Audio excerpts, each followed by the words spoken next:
What do you think is the easiest way to scale your business? A lot of people think that going with a group program or a digital product is the easiest and fastest way to scale your business. And I feel like that's what we hear, like all the noise out on social media is about scaling with, coaching programs and digital products. But by the end of this episode, if I don't have you convinced that going the high ticket offer route is the easiest and fastest way to scale, then I guess I won't have done my job.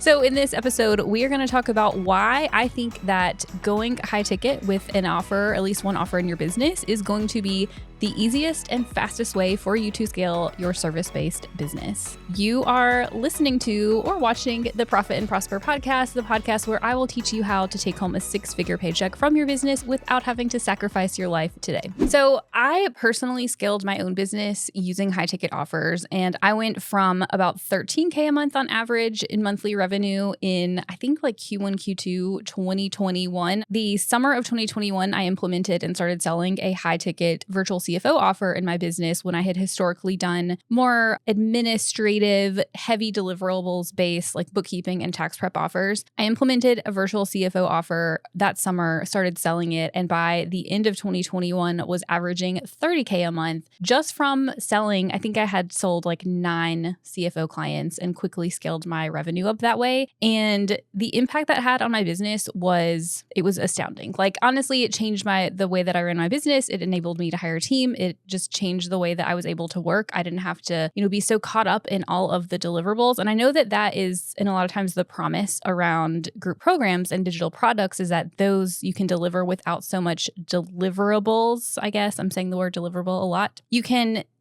deliver them with a lot less of your time. At least that's the theory, right? But we'll talk about the differences in a high ticket business model versus a more group coaching digital product business model, because they absolutely both can work. They're just very different. I will say I have personally tried basically every offer structure out there because at this point I now have not one but 2 businesses, one of which is still my service-based business, my agency, Young & Co. And then my other business is my coaching and teaching business. And I have had group coaching programs. I continue to have them and I continue to focus on scaling them. But I'm here to tell you that from someone who's done both and has worked with clients who have done both, going high ticket is a lot easier. It'll help you grow your revenue just way faster. If you've been following the podcast for a while, you know that we bought another accounting firm last summer and have gone through a lot of shifts and a lot of changes as we integrated that. And that business, when we bought it, was hourly billing. It was definitely not a high ticket sort of business model and did not rely on monthly recurring revenue. Several episodes ago, I guess a couple months ago, I talked about why increasing your monthly recurring revenue is so crucial to making your nervous system feel safe, and just knowing that you have cash coming in. It helps you grow that much faster because you don't have to start from scratch with sales every month like you do with a digital product based business. In the last few months since I recorded that episode, I really put my head down for Young & Co. and started doing more intentional marketing and sales again after being focused on my coaching programs and the acquisition. And in the last 3 months, just during what I would say is typically a slow season for that business over the summer, we've still added another $12,000 a month in MRR from high ticket sales. Just from a handful of clients, it's over $140,000 a year in sales that we have added. And I'm telling you, that is the power of high ticket products. So I have some numbers for you because of course I do. I broke down what your sales need to look like if you want to hit $20K a month with different business models. So you could go a high ticket route at $4,000 a month, and all you need is 5 clients paying you $4K to get you to $20K. You could also do, I would say, on the lower scale of what we would consider to be high ticket at $1,000 a month, and you need 20 of those clients paying you $1,000 a month to hit 20K months. Versus when you get into the group offers or memberships or digital products, let's say you have a group offer and you sell it for about, $2,000, $2,500, you're going to need 100 clients in that group offer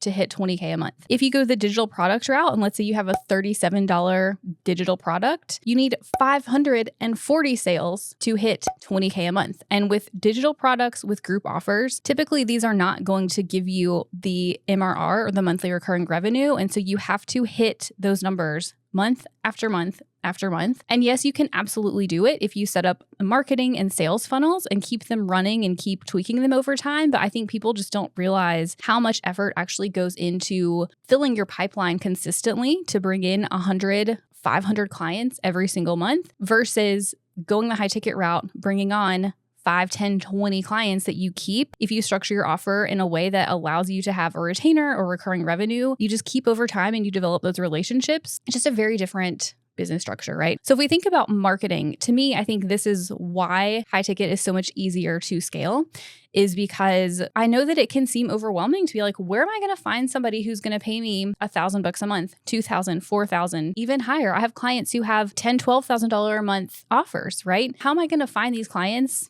There's ways. We'll talk about that in later episodes that I've got coming out in the next several weeks. But it is going to be so much easier for you to go out and find 5 to 10 to 20 clients that you keep versus putting the marketing in place for a group program or a digital course. Again, I've done this. It's from my own experience. I have done so much testing, and it is not as simple as people would have you think. Let's say your goal is to sell 100 of your digital products or group programs or whatever it is every single month. Even if you convert 3%, which is a pretty high conversion rate for some of these offers, means you have to run 3,300 people through your funnel every single month. You stop and think about like, how many people do you have in your audience? And some of you listening probably do have a pretty large Instagram following or social media following. But I would say for most people, thinking about having to build that audience, it's overwhelming, right? Especially to maintain it over the long run. Okay, so I've talked about why scaling with a high ticket offer is going to be faster. Let's talk about what makes it easier. So I remember after I made that initial shift from having all of the, lower ticket, higher volume business model to the higher ticket, lower volume business model, and how I realized one day, this was actually November 2021. I remember really specifically, I have this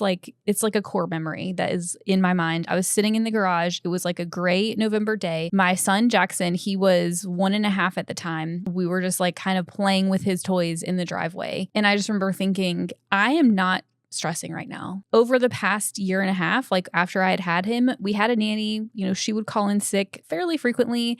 And I just remember having those days be so stressful because I was just so busy. I had meetings crammed in every second of my calendar. I was staying up nights and weekends, trying to get the work done, answering client questions. Even though I had a team, I was definitely still in the weeds of a lot of the day-to-day stuff. So having to take a last minute full day off to be a mom was really, really hard. And honestly, what I hated the most about it was how resentful it made me feel of having to stop and be a mom, which is not why I started my business in the first place. I went full-time in my business after maternity leave because I was in the corporate land. I remember some of my coworkers would proudly share that they were some of the first people to drop their kids off at daycare in the morning, and they were pretty much always the last one to pick them up at the end of the day. And I was like, I don't want this.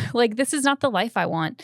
So I remember this day in November, it literally is locked in my mind. I can picture sitting in the folding chair in the garage, and I was like, why am I not stressed? Why is this so much easier for me to just randomly take a day off? And it is because of the business model. It's because I went the lower volume, higher ticket route. We had fewer clients. I had the profit margin to be able to hire a full-time team member who is still with me 3 years later, has helped me scale my business significantly. It's just so much easier to run because when you have fewer clients, yes, they want more, they expect more, but you have to make the shift of realizing that more doesn't necessarily mean more time. It just means more results, more impact, right? And when you are able to pull yourself out of the weeds and use your brain, every single one of you has some sort of expertise that you can provide. You have value that you can provide. And when you pull yourself out of the weeds, you're really able to focus on being the highest and best version of yourself to provide the most value to your clients, which means that you can have a really high impact in a much shorter amount of time. Combined with the marketing being so much easier, at the time, I did not have a really substantial social media following. I definitely was not posting posting consistently. I had like maybe a couple hundred people on my email list. And that's because we didn't need as many clients. We were doing a really good job for our clients. We got a lot of referrals and it just kind of kept growing easily without me having to do a ton of marketing and expend a lot of energy over there. Hopefully by now you are convinced that implementing a high ticket offer in your business is going to change your whole life, not just your business, but your whole life. And the last point that I want to make is that if your goal is to prioritize take-home pay. I've been talking about revenue and business growth, but as you know, I really care about you being able to actually put money into your pocket, put money into your savings and investments. So if you want to prioritize take-home pay, you have to prioritize profitability. High ticket offers, when you structure and price them the correct way, you can go listen to my last episode if you want to listen to how to make sure you're not undercharging for your high ticket offers. But if you price them the correct way and structure them to where you can afford to have a team come help you deliver and still make a really healthy 70, 80+% profit margin on those offers, you are going to be able to take home a very consistent, nice, healthy CEO paycheck, which is what I did because if I fast forward from the fall of 2021, after we had made the shift, after I hired a team member, to the spring of 2022, I was able to pay myself enough to cover our household bills consistently every month. And my husband quit his corporate job, which was running him into the ground. And I've said this before, it's one of the things in my business that I am the most proud of that I've done because it got our family away from having to be in the corporate grind and just like in that, stress and sort of in the place where we're prioritizing work over living our lives. All right, y'all. So if you would love to implement a high ticket offer in your business to help you scale up to 20 to 50K months or even higher, I'm going to be doing a free 3-day mini course. I'm calling it the CEO Shift. You're going to hear me talk about this more over the coming weeks, but you can go ahead and get yourself registered for the mini course at sarahhyoung.com/CEO Shift. The mini course is going to be a 3-day mini course. The first 2 days will be pre-recorded trainings. The third day, I'm going to do a live training with a Q&A. And what I'm going to walk you through in the mini course is really my step-by-step process for how to create and implement and start selling a high ticket offer in your business so that you can scale to multi-6 or 7 figures. So go register for that and make sure you stay tuned to the podcast or my YouTube channel because for the next couple weeks, I'm going to continue to talk about how to implement a high ticket offer in your business, how to sell high ticket offers, where to find clients. I'm going to be dropping a lot of really fun stuff I haven't talked about in great detail before, so make sure you stay tuned. I hope you enjoyed and I'll see you next time.